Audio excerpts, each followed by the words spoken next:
And they're coming up now to the start line, and the race gets underway. And the Alvis immediately uses its power to surge into the lead. So Rudiger Friedrichs, who we saw out earlier on in the Formula One Cooper, the T53 Cooper, he has the lead, and in second place is the number 39 Bentley, using all its 8 litres to power through into second place. Tim Llewellyn at the wheel of that car as they come into your sight for the first time, Alistair. Yes, great sight as they come up towards us, some with their headlights on already into the gathering dusk here at Silverstone, but it's the Bentley that looks like it might be leading. The very large blue car, which has been in the Llewellyn family for many years, and down the Wellington Straight for the first time, followed by Rudiger Friedrichs from pole position. And as you've already said, this Alvis of Rudiger, very quick indeed. And then it's Fred Wakeman next up in the Fraser-Nash.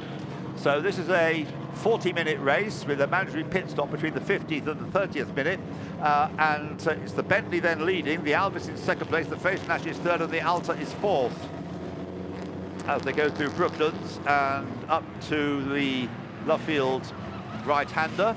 Gareth Burnett in the Alta, looks as though it's dropping a bit of fuel off out of the car. So they go out of Luffield.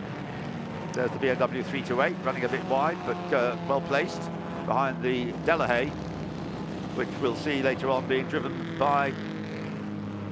Oh, is that smoke coming out of the Bentley? Maybe. The Delahaye being driven by Callum Lockie a little bit later. There's the Talbot. There's the Alta, Gareth Burnett, chased by Fred Wakeman in the Fraser-Nash, number 11. Up ahead of them, the Bentley, blowing out clouds of smoke, I think, Alistair. Yes, I think I may have seen this before with this car, so it may not be terribly serious. Just unfortunate that it's doing it so early in the race. Just a comment, we've still got cars coming through for the first time at Aintree as the leaders come through Beckett's. Half a lap behind. Yes, already. Yeah, well, those cars are very... Oh, and Fred Wakeman decides to visit the grass, but he gets the car back on the tarmac now. May have lost a place in the process. So Bentley leads, Alvis is second, and in third place it is the Alta, fourth is the Talbot, the green Talbot, and the Fraser-Nash, yes, did lose a place down to fifth. The Delahaye is sixth, the BMW is in seventh place, and then the three-wheeler Morgan, Ewan Cameron at the wheel, in eighth place. Wonderful to have the pre-war sports cars racing at the Silverstone Classic, something very different. If you go to the Vintage Sports Car Club race meeting, you'll obviously see these cars regularly racing, or not always coming out every meeting, but the pre-war sports cars show where it all was inspired. But Bentley began 100 years ago. 1919 was when the first Bentley came into production, went into production. There we are, two classics of the 1930s, the BMW 328 and the Delahaye. And coming up past the start-finish line at the end of lap one, Rudiger Friedrichs has got the lead because, just looking to see what's happened to the Bentley. Bentley's still there. I think it must be a transponder issue. Yeah. So you've still got the Bentley in front. We have, yes, coming through the loop now. Friedrichs in second place. And then a little battle going on now with Fred Wakeman trying to recover from that grassy moment up against one of the Team Talbot cars, but ahead is the Alta of Gareth Burnett. So Burnett goes through third, and Michael Birch in the Talbot, then Fred Wakeman in fifth place now. So the Bentley still blowing out smoke at the Alvis following it. And the Bernardo Hassan, I'm just wondering where that is running. It's in 23rd place, the Bernardo Hassan, number 24. The track racing car. Looks to me as though the Alvis is getting a little bit closer to Tim Llewellyn in this Bentley, which, as Alistair says, has been in the Llewellyn family for many, many years. So they know it well, but it's in a remarkably well-preserved condition. But that smoke looks worse to me as it comes into Copse Corner, but then it stops and all appears to be well once more as it comes back into your sight, Alistair. Yes, coming up the hill, the smoke back on again when he comes off the power, so it's on overrun, but it's smoking into Beckett's once again. Rudi Friedrichs leaning across the car. Wonderful. And he leans out of the car in right-handers and across the car in left-handers. Great to see. Then a cracking battle now. 3 cars. It's Burnett, followed by Birch, and then Fred Wakeman battling for 3rd place. Yeah, yesterday when Andrew was interviewing Rudi Friedrichs, he was saying how much he enjoyed racing in the UK. He's been here for quite a few years now with his various racing cars. And this Alvis is one that he certainly has enjoyed considerable success with. Right, for 3rd place, we've got Gareth Burnett in the Alta in the blue car, the green Michael Birch Talbot, and Fred Wakeman in the Fraser-Nash. Those 3 very different sorts of car, but all running very close together, very evenly matched around Silverstone's Grand Prix circuit. And the Alvis has gone, the Alvis? No, it's number 31. That's gone wide. That's Trevor Sweet with the Invicta. I thought for a moment, because it was a black car and had a 1 at the end of the number, that it was the Alvis, but no, it's in fact the Trevor Sweet Invicta that's pulled off, not gone off, but just pulled off at the side of the track. Coming through to complete their 2nd lap then is this tussle for 3rd place. Well, sorry, for 3rd place. We're still not showing the Llewellyn Bentley at the top of the timing screen, unfortunately, because of this transponder problem that it has. But Bentley already passed you, I hope. The challenge being mounted again by Fred Wakeman to pass Gareth Burnett, but he's not quite succeeded, despite sliding the car splendidly through Farm. And it's almost 3 abreast into Village, and they're not far behind them is the that'll be the Barry and Prill car catching up as well, but they come through the loop now and they all spread out across the track. There's plenty of room for these cars. The speeds are so much slower that the battles can run side by side. Fred Wakeman ends up at the back of that group and the Talbot at the front, so Gareth Burnett's lost a place. But they're all being caught, aren't they, by the BMW 328? Yes, absolutely, which is being started, did I tell you that? Number 54, started by Robert Barry. I don't think I mentioned that one. Porsche racer of a few years gone by. So Robert Barry in number 54 is bringing that BMW 328 into contention. Very pretty little sports car. The sports car of the 1930s in many people's eyes. It was the engine from this car that was taken over by Bristol after World War II. And Bristol engines power many cars that we've seen already racing today and will be seen racing tomorrow, all evolved from the BMW 328 engine.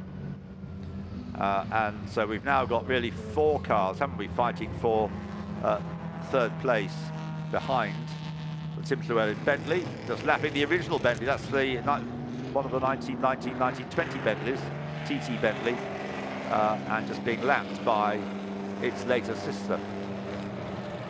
Coming out onto the hangar straight, the Alvis in 2nd place. I nearly called it a Riley. We don't actually have many Rileys in this race, which is unusual for a pre-war sports car race. Where have they all gone, I wonder? Somewhat surprising.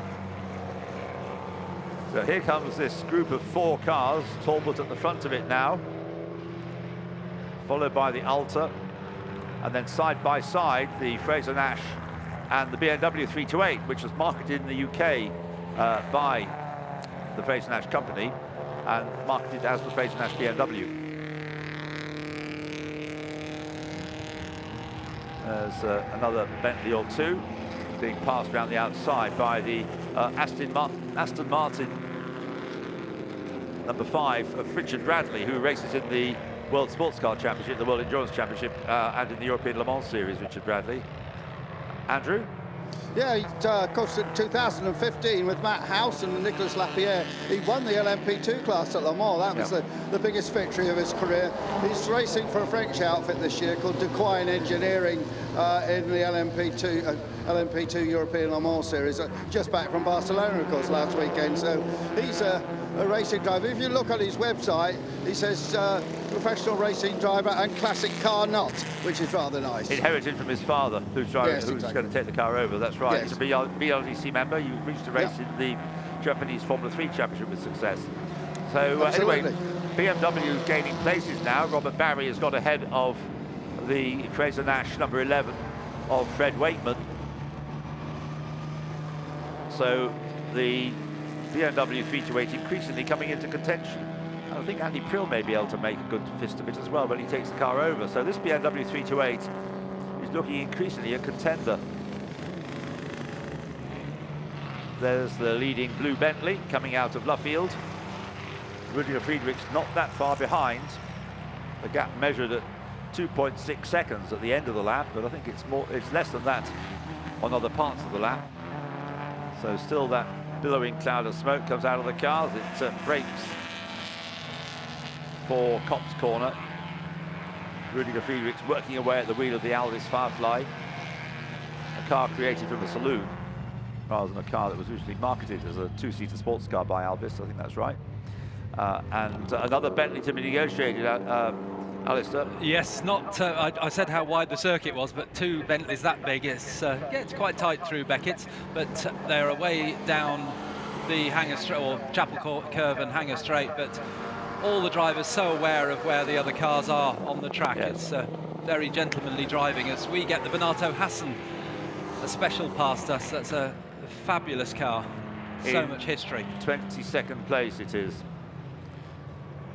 There's the Aston Martin number 5, Richard Bradley, car that's been well used, but which Richard really enjoys driving, and that car is currently in 14th place, second in its class to the number 15 Aston Martin, which is being driven by Aston expert Stephen Archer. There is the Talbot car with a relatively unsophisticated design, but which proved very effective in competition in the 1930s, designed by the Swiss engineer Georges Roche. That's the Invicta, which we saw stationary at the side of the track, but it rather looks, although the driver may be going out again, he's not optimistic about getting very far. Although that sort of car, the Invicta S-Type, won the Monte Carlo Rally in 1931. There's the leader.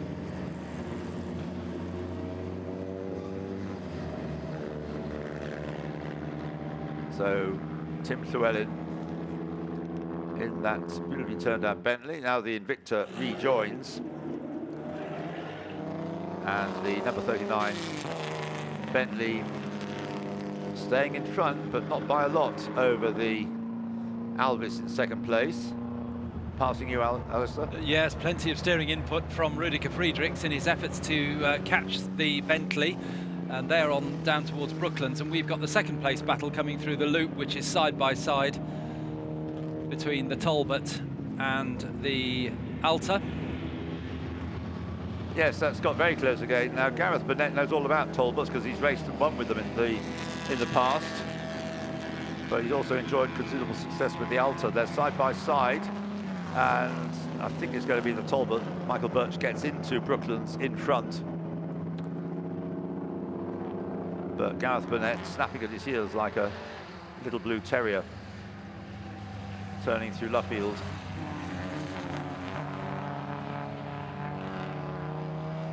And just ahead of the back marker, needing to be negotiated, the Invicta.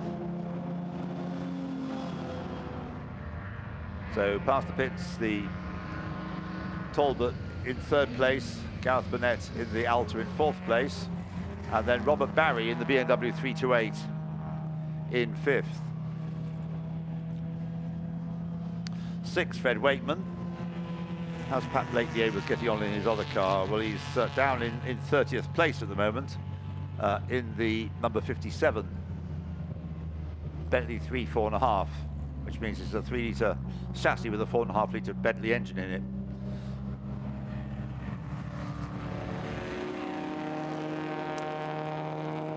At the moment, the lead that the leading Bentley has over the second place Alvis, 1.6 seconds. Not a lot. There's the BMW coming into the picture now out of Chapel Curve. Now down Hanger Straight. Ahead of it are the Talbot and the Alta. I see that up into 8th place now is the Alfa Romeo number 77, which we haven't seen that much of on the camera. But Lucas Alusa started in the car. It's now moved up into 8th place, so it's a car on the move up the order. Has just got ahead of the Morgan three-wheeler, and indeed so it should. Well, they've been battling for quite a few laps. I think it's Ewan Cameron, is it, in that? It is, yes. Oh, right, yeah, so Sue Derbyshire to take over. That's right. But yes, they've been having a good scrap. Two such different cars on the track. Indeed. But I think now the Alpha has asserted itself, and quite rightly, over the impetus of Little Morgan. And there it is, coming into Club Corner. The value of these Alfa Romeos is astronomical, and it's wonderful that we see one or two occasionally racing. And this car, lovingly looked after, in beautiful condition. There's the Talbot again in third place, Michael Birch. Cars that enjoyed considerable success in the Alpine Rally, which is a pretty stern test of car that took place in the 1930s in the Alps, surprisingly. And so Michael Birch adjusts his seating position in the car. I think that's stood about a bit as they went through the corners. And on every corner just about, they seem to be encountering one of the large entry of Bentleys in this Bentley Centenary trophy, which has attracted a very large entry indeed of Bentleys. And the lap times are coming down all the while now. Both Rudiger Friedrichs, Michael Birch and Gareth Burnett all last time around set their best laps of the race. Still the fastest lap of the race is by Tim Llewellyn in the number 39 Bentley 3/8. And still the Talbot just about staying ahead of the Alta around the whole lap, and the BMW not actually catching them up that rapidly anymore. They seem to be, look at their lap times looking like Robert Barry at 2:58. Yes, he's lapping more slowly, 2:58.4. Whereas ahead of them, the Talbot and the Alta lapping at 2:55 last time. The Bernardo Hassan, number 24, in 22nd place still.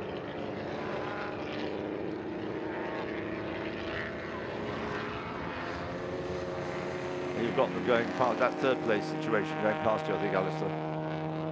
It's gone past you now. Yes, it has. It's down Chapel Curve. For the moment, relatively free of Bentleys to be lapped. And what also seems to have stabilised is the situation between the BMW and the Fraser Nash behind it of Fred Wakeman. There in the pits is the Morgan 4.4. The pit window is open, and so it's been brought in, the Morgan 4.4 by Lee Sember. Peter Cole has taken it over. And Andrew in the pits. Oh yes, I'll just draw your attention to the number 70 cars running quite near the back. Well, that's a guy called Graham Goodwin in that Bentley, and he has just finished winning the Peking to Paris latest historic rally in a Bentley. I don't think it's the same one he's racing today. No. And he's a guy that's recently set up a new organisation, and next year they're going to be running a round the world rally in 3 parts, organised by my old mate Fred Gallagher, the rally co-driver. Well, that's Graham Goodwin, so he's a man to watch, and obviously having lots of fun in Bentleys. For weeks and weeks he's driving from Peking to Paris, and then immediately he's finished that, comes and races a Bentley around Silverstone, and pretty good going. Yes, can't keep a good man down. Into the pits for a pit stop, Rudiger Friedrichs, but it was a slightly slow pit stop. They've got to be stationary for a minimum of 15 seconds. It's not a very long pit stop, 15 seconds minimum, which is enough, because many of these cars, the drivers don't wear seat belts, so they can just one hop out and the other one hop in. Lapping the Lagonda V12, the Le Mans Lagonda from 1939, just being lapped there by the race leader, who's got into a load of traffic now. Yes, there's another Bentley ahead of him. So for the moment, Rudiger Friedrichs won't be in second place, I don't think. It'll be that battle between the Talbot and the Alta, but it was quite a quick pit stop, despite a bit of hammering being done to the car. Rudiger Friedrichs has come out just behind the BMW. Right. If that helps to locate him in the running order. It does, yeah. It means he's still ahead of the Alfa Romeo, number 77, which, as I say, was being started by Lucas Halusa. And coming into Brooklands is the Alfa. So that's running now in 7th place, but quite a long way behind the Fred Wakeman, Fraser Nash, number 11. So not quite a few cars actually made their pit stops already, but they're in and out because they're only having to be stationary for 15 seconds. They're in and out before you've noticed, unless they're up near the front. So waiting for the leader to come in. That's a driver change it's going to be, of course, for the number 39 Bentley. And there it is. Into the pits comes number 39, the leader. So Tim Llewellyn will be handing over to his son, Oliver Llewellyn. Once he's located him in the pit lane. I think sometimes the drivers don't actually know where their pit crew are, where their second driver is. So the leader is stationary down in the pits, climbing out of the car. And by the time they've done that exercise, 1 out, 1 in, 15 seconds at least have elapsed. And, well, it seems as though they have, but in fact there's a bit more counting down. Off he goes. So back into the race goes the car that was leading. There's the Alvis that was running in second place. And I think you'll find, Alistair, that the Bentley will still be ahead of the Alvis. The Bentley's coming out of the pit lane now. It looks like it's stuck behind a slower car and he can't overtake until he exits the pit lane, which he's done now. So that will have lost him a little time, but yes, you're right. We haven't seen the Alvis yet. Here it comes, I think, past you. Yeah, the Alvis was a little bit longer in the pits than they were planning, not because of a driver change, because there hasn't been one, but because they did a bit of hammering away. I'm not quite sure what they were hammering at, but when it fell off, they were happy for him to carry on his way. Anyway, there is the car that was leading. It's not leading at the moment, but it hasn't lost anything during the pit stop, and I suspect, with no disrespect to Dad, that Oliver is going to be a little bit quicker in the car, although he won't have raced anything like as much as his dad has. So as long as the belching out of smoke isn't going to adversely affect it, then they should be on course, even though there's still plenty of time, 18 minutes to go. They should be on course to win this. So Oliver Llewellyn powering the car out of Luffield and through Woodcote. So the leading car has become, for the moment, Michael Birch. There he is in the Talbot, but not that far ahead of the Bentley. And Michael Birch has yet to make his pit stop. That's the measure of the advantage that the Bentley has, the big 8-litre Bentley in the 3-litre chassis. So you'll see those cars in a moment coming into your sight, Alistair. Yes, coming up from Copse Corner, and the Bentley still smoking, as you say, into Beckett's. Here comes the Alvis next through, the BMW just behind the Alvis now. And yet, as you say, yet to make a pit stop, but still in the running for a top place. So 2 leaders now onto the hangar, or the what we think will be the leaders after the pit stops on the hangar straight. The Bernardo Hassan is running on the road just ahead of being lapped by the Talbot. You caught a glimpse of it there towards the end of Hangar Straight. There's the Talbot, but just up the road ahead of it is that remarkable Bernardo Hassan special, as raced to Brooklands by Oliver Bertram QC.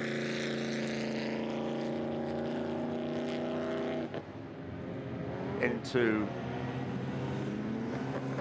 and through Club Corner goes the car that was leading, but won't be any more, which I don't think it will be.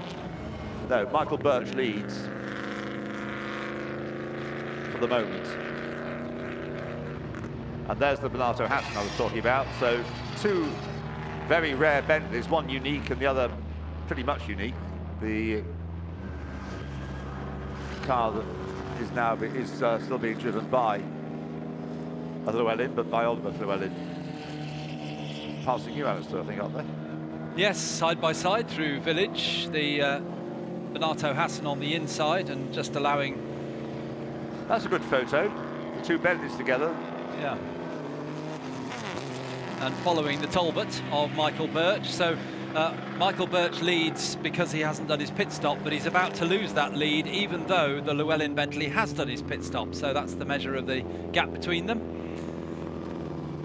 Yes, because of the transponder problem on the number 39 car, I'm quite clear where it hasn't yet been put in its correct position, having gone through last time. So what we have on the screen is Michael Birch leading, yet to stop. Andrew?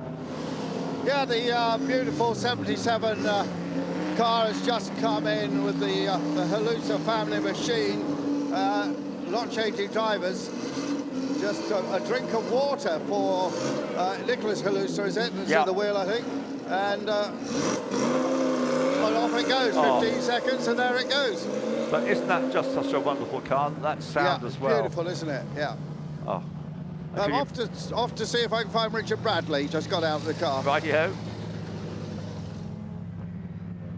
So yes, it was just going to be driven by Nicholas Halusa in the race in the end, after a bit of chopping and changing. So Nicholas Halusa in the number 77.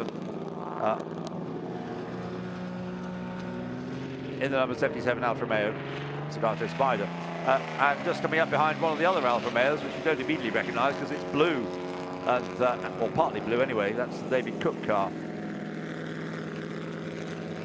Thanks from Rudiger Friedrichs. Now the order kind of becoming clearer, with the leader but yet to stop, Michael Birch in the number 20 Talbot.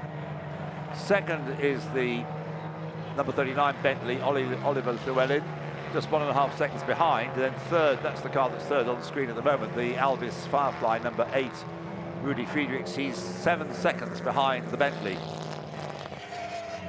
And then in fourth place, also yet to stop, is the BMW 328 of Robert Barry. Rudy Friedrichs really working away at the wheel to try and do something about closing the gap to the leader, who completes another lap and is quickly put into pace. Across the line, just 41 thousandths of a second behind Michael Birch, and has now passed the Talbot. I think we'll find. Alistair? Yes, I think the Bentley is ahead on the road of the Talbot on that last lap, so just waiting for the timing screen to catch up, and Birch is in the pits anyway, isn't it? Yes, that's right. So it'll all sort itself out now, but here comes the Llewellyn Bentley out of the loop, making his way past yet more slower cars, but Rudiger Friedrichs, we'll have a look at the clock next time around, but he doesn't seem that far behind. Well, the gap is 6.3 seconds. Right. So it actually has come down half a second. Yeah, it looks a little bit closer this side of the track. But that could be traffic, of course. I think I was going to say that. I don't think the actual pace of the Bentley has been reduced. Still pressing on. And just lapping one of the other Fraser Nashes. There's the Alvis in pursuit. Number 8, Rudiger Friedrichs. And Michael Birch has made his pit stop. He's back out, but will have dropped out of the lead in the Talbot, the green Talbot. So the race really a battle now, I would have thought, between the number 39 Bentley and the number 8 Alvis.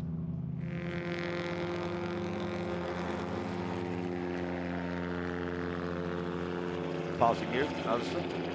Yeah, it's wonderful to watch these drivers at work. Of course, these cars so open that you can see all the arm twiddling and the body movements of particularly Rudiger Friedrichs, who really does enjoy this style of driving that you see in vintage sports car club meetings, with using the body weight to move around in the car. Just about to be lapped by the leader is the Vauxhall 3098, which we haven't actually mentioned. This is the Hughes Special, the car started by Jeremy Brewster, but now being driven by Gregor Fiskin, who's been driving more modern machinery earlier on in the day. But the Vauxhall 3098 was one of the classic British sports cars, a kind of rival to the Bentley. And for some, they would say, with those flutes on the body, on the bonnet, a better-looking car. Certainly, it's very highly regarded. The Vauxhall 3098. There, a close-up view of it. And so you've got there a couple of Bentleys, the Invicta and the leader, the leading Bentley. behind is the Vauxhall 3098 and the Morgan and an Alvis. So many of these makes long gone. But examples of the great British motor industry that existed, most of it in Coventry, in the 1920s and 30s. The gap between, yes, I mean, Rudy Friedrichs' efforts, and it may be helped to some extent by traffic, have got the gap down to 4.2 seconds now, and he has just done his best lap of the race, in the course of which he had his car, the Alvis, doing 110 miles an hour down Wellington Straight and 114 miles an hour down Hanger Straight. But the fastest lap of the race still stands to the credit of the Bentley early on. And they're way ahead now of anybody else. The third place, yes, Michael Birch has emerged in third place in the Talbot, but he is 39, nearly 40 seconds behind the Alvis. And Pat Blakeney-Edwards, of course, now in the number 11 Fraser Nash. He's 8.2 seconds behind and could catch, actually, Michael Birch, the third place. So third place, perhaps not yet resolved. And into fifth place, because now the wheel of it is Callum Lockie, is the Delahaye. Another very attractive late 1930s sports car, the Delahaye. And Callum Lockie at the wheel of it has got the car into fifth place. Let's look at his lap times. He's not lapping as quickly, actually, as the Fraser Nash ahead of it, Pat Blakeney-Edwards. So maybe he's got as far as he's going to get. And we've got 8 3/4 minutes to go. And you've got the leader going past you, Alistair. And he's definitely being caught. Yes, absolutely he is, yes. They're just turning through the last element of Beckett's. And that gap now has come down to guess visually 2.5, 3 seconds. So halved from a couple of laps ago when we were talking about it. Quick mention of a retirement up here, I'm afraid, for the Morgan, number 37, Lee Sebber, Peter Cole. I believe that car actually raced at Le Mans in the 30s. That very car, but didn't make it through the race here at Silverstone, unfortunately. Right, really good. Friedrichs really resting with the Alvis now and forcing the pace and trying to close that gap even more. We've got 8 minutes to go. The Bentley still leads, but here they come into Club Corner. Oliver Llewellyn being chased by Rudiger Friedrichs in the Alvis Firefly. And they complete another lap. The gap at the start of the lap was 4.2 seconds. Now, as they complete lap 11, we'll have to wait a while, I suppose. But I think a new fastest lap to... No, it's not a new fastest lap. We've already got the fastest lap. So Rudiger Friedrichs has narrowed the gap a bit further, but the timing machine can't update itself because of the problem with the transponder. There it is now, down to 1.5 seconds. 1.5 seconds first to second. And very close as they come into Village, and Rudiger Friedrichs really now can see his quarry just ahead of him. He closes up a much bigger Bentley, harder to get through the left-handed corner, and despite the Alvis being over 4 litres, it's still only just about half of the Bentley capacity. So there's a huge engine in the front of the Bentley to get through the tight loop. So they're down onto the Wellington Straight. The Bentley, not surprisingly, pulls away a little, but down into Brooklands. Yes, and they've got a load of traffic ahead. And down on the inside, as they break for Brooklands, goes the Alvis, and Rudiger Friedrichs takes the lead, but Oliver Llewellyn fights back there side by side through Brooklands. The Bentley gets back ahead, so briefly the Alvis was in front. It may be only a matter of time before Rudiger Friedrichs does get the lead back. But he was briefly held then as they came through Brooklands. Now coming out of Luffield through Woodcote, the Bentley can stretch its 8-litre legs and pull away from the Alvis once more. But look at that traffic on the screen just ahead of the Bentley, through which the two leading drivers have to work their way. So it's going to be pretty crowded this time up with you, Alistair. They're just going through Copse Corner, heading up now towards you. Yes, and past quite a few cars and a lot more to go. They've got Bentley just to get past as they come into Woodcote. In fact, into Beckett's. In fact, Llewellyn decides just to wait until they get into the middle, and that's passing the Morley Bentley. They know each other very well. The Morley's another family who've been racing that car for many, many years. There goes Rudiger Friedrichs now. He's got to get past the Morley Bentley, but looks as though Oliver Llewellyn has actually found a little bit of extra speed, because he seems to have pulled away a little as they went onto the Hanger Straight. Well, he's pulled away to the extent of having I think it's a Fraser Nash and certainly a Morgan, the three-wheeler Morgan, between him and the Alvis in pursuit. But although on this lap, Rudiger Friedrichs has done the absolute best first sector, incidentally, so he's absolutely not hanging about. There's the little Morgan just ahead of him as he goes through Stowe Corner. We've got 5¼ minutes to go, and the leader turns into Club Corner. Rudiger Friedrichs, I think he was saying something about it being hard work in the C-type. I spoke to him at Donington Park. Well, certainly it's going to be hard work in this car. He really is having to work away at the wheel very rigorously indeed. We'll get the timing gap in a moment once the Bentley has been,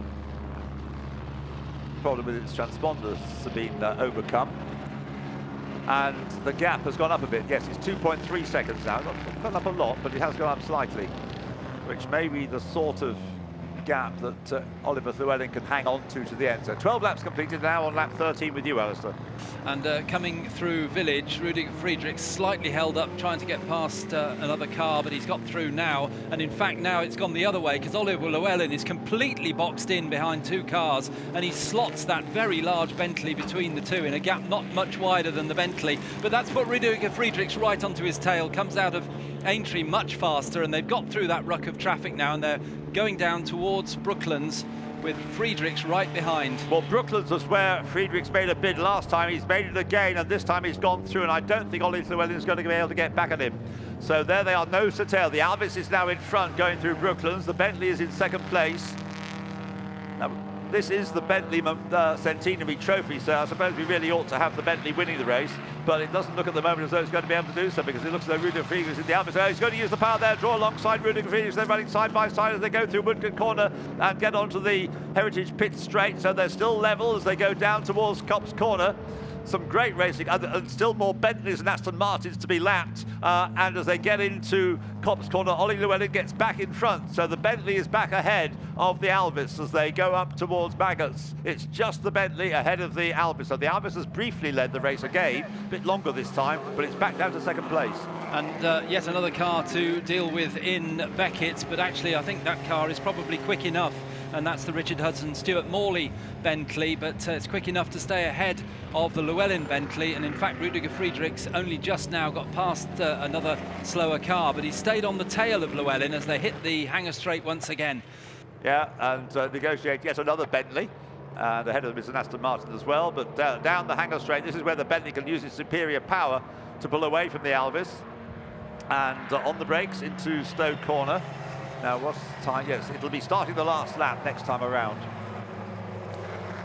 Well, shortly starting the last lap. They've just got Stowe Corner, through Vale, into Club, and then they'll be starting their last lap. And we've been concentrating, obviously, on this battle because it's absolutely brilliant pre-war sports car racing.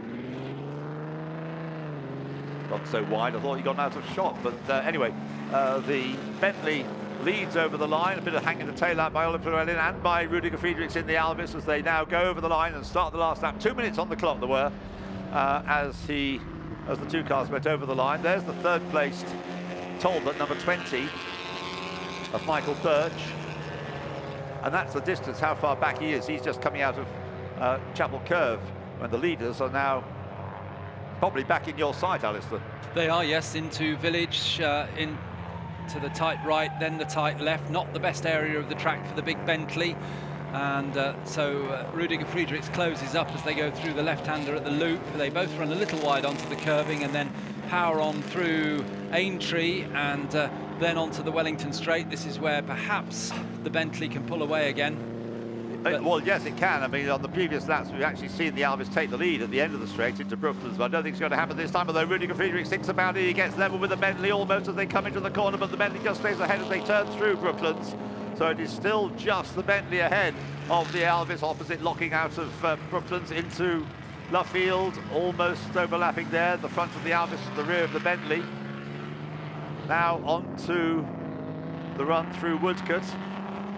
About half a lap to go, and Oliver Llewellyn doing a great job here, the Bentley to keep at bay. the very determined German driver, Rudi Friedrichs, in the British Alvis, saying how much he liked British cars, wasn't he, when we spoke to him yesterday? And he's being blown smoke at by one of the British cars, the Bentley, blowing smoke at the Alvis. And they come up with a couple of Bentleys, I think, at least to be lapped ahead of them. Alistair, to your side for the last time. Yes, there are 2 Bentleys to be lapped, both quite slow. So what will Oliver Llewellyn do? Will he wait? Yes, he waits. In fact, they go side by side, those slower cars. And Rudiger Friedrichs comes right up behind, and a double-decker bus gets in the way, so I can't see. But where are they now? No, Llewellyn's got through, and in the end, Friedrichs got balked as well.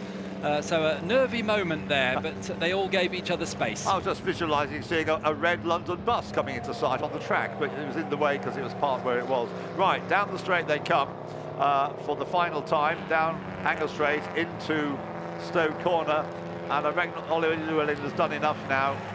He managed to get through the traffic sufficiently well to keep Rudi Friedrichs at bay into Vale and into the braking zone for Club, turn left. There's an Invicta between them.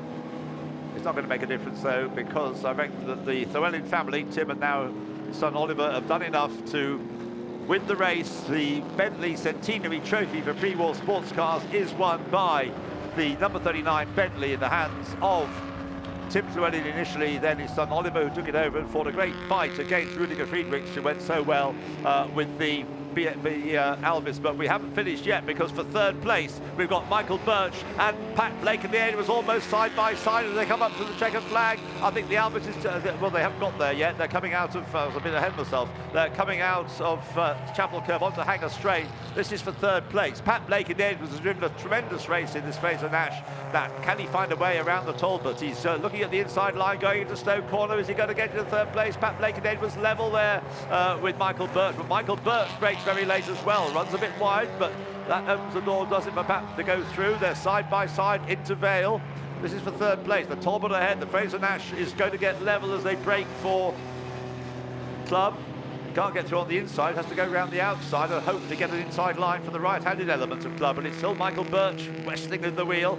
Pat Blake Edwards takes the inside line. There's just about room. I think he's going to get the traction down and be able to accelerate up to the checkered flag, but the Talbot's coming back, and then the Fraser Nash is just in front as they come up to the checkered flag. I think it was almost a dead heat there, but I think it was just the Fraser Nash.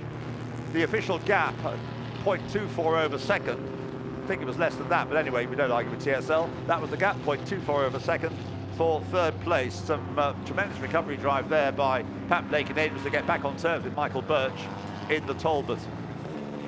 And behind those two, in third and fourth place, is yet to finish, is the number 45, Delahaye, the Delahaye 135 of Ross Keeling, which Callum Lockie took over. That's a long way back, but it should finish in fifth place. In sixth place will be the BMW 328 of Andy Prill, who took it over from Robert Barry.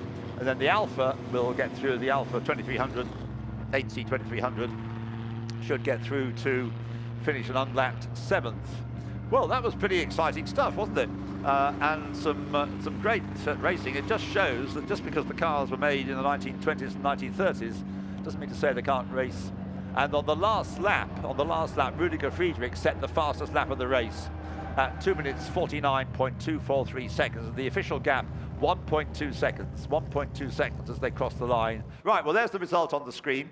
A win for the Bentley 3-litre chassis, 8-litre engine of Tim Llewellyn, and it was David Llewellyn, I think, who was the previous owner of the car, Ollie Llewellyn. They've gone off the timing screen now, I can't say any more about them, but congratulations there. I think they both very much enjoyed it. Andrew may be able to muscle in there and have a few words before they go to the podium with the two of them, but they clearly, and you can tell Oliver Llewellyn, Duncan Wiltshire, who's the brains behind Motor Racing Legends and a great Bentley enthusiast himself. Over to you, Andrew. Oliver. I was just talking to Rudy. Just if you join us, that was fantastic, wasn't it? It was. You know, towards the end of the race, when the spit started coming down, we were losing a bit of grip, and I could see Rudy's massive headlights looming in on me, but just about managed to keep him behind me. So absolutely delighted. It was a terrific show for the spectators. So it well was, done. And it was a hell of a battle. He was making me work for it. Are you just a bit quicker than Dad? I don't know, we're normally about the same. So that's great, isn't it? Yeah. So I just wonder if I could get Rudy was here a second ago, came over so nicely to congratulate Oliver, but that's bad. You can have a word with father as well. Oh yes, yes. Wow, that was a terrific show, wasn't it? I mean, you set it all up for him. Well, I wouldn't know about that, because by the time I handed it over, I reckon I'd worn it out for him. Got the tyres hot, everything like that. So, but we had such fun out. It's so nice that they put on this race for us today. We've had an absolute ball out there, really, really good fun. And Rudy's kept us honest, which is bloody fantastic. Rudy, you got past that once. Yeah, well, I tried really, really hard. But they've driven fantastically. I mean, it was... And all my respect for great drivers and a great car, which survived this race, which is good for the 100th anniversary of Bentley. I think this is exactly how it should be. Absolutely. Well done. Congratulations on that.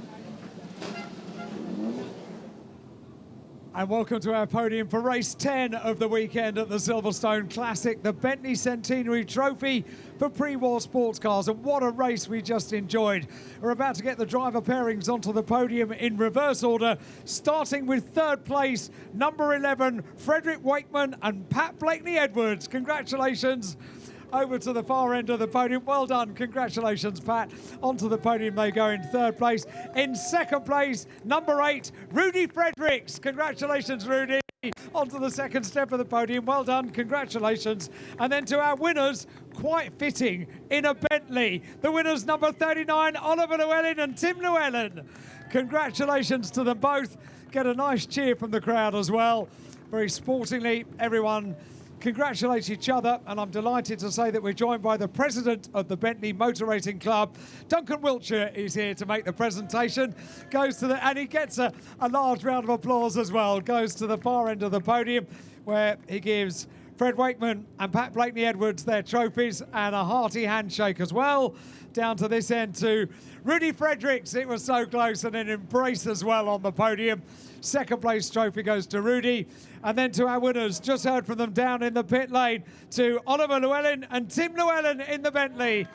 Garlands of victory around their necks, hugs, emotions, and 2 huge Silverstone Classic trophies. Well done. And thanks to Duncan for making the presentation. And now all the drivers pose with their trophies, and then they'll bunch up together, get nice and close, and hopefully get a photograph of all 5 of them. And we've heard from the drivers down in pit lane, so we've heard from our winners fresh from the race. So that makes the finale for our podium, and very fitting indeed. A Bentley wins in the Bentley Centenary Trophy for pre-war sports cars. Fantastic scenes on the podium, and 2 very happy Llewellyns.